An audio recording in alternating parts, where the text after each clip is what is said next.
భాగ్యనగరంలో వరుణుడు విజృంభిస్తున్నాడు. నగర వ్యాప్తంగా భారీ వర్షం దంచికొడుతుంది. భయంకరమైన మెరుపులతో కూడిన వర్షం పడుతుంది. దీంతో నగరంలోని జనజీవనం అస్తవ్యస్తమైంది. రాత్రి అన్ని ప్రాంతాల్లోనూ వర్షం దంచికొట్టింది. భారీ వర్షానికి రోడ్లపైకి వరద నీరు చేరి ట్రాఫిక్ జామ్ ఏర్పడింది.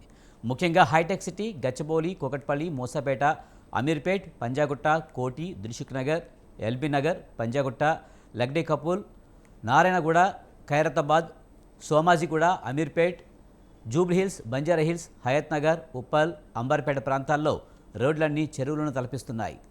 ఆయా మార్గాల్లో వాహనాలు భారీగా నిలిచిపోయాయి.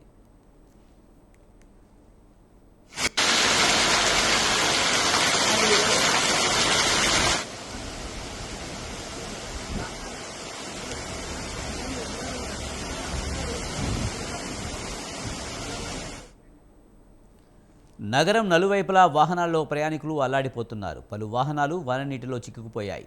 దీంతో వెంటనే హైడ్రా, జీహెచ్ఎంసీ పోలీసులు రంగంలోకి దిగి సహాయక చర్యలు చేపట్టారు.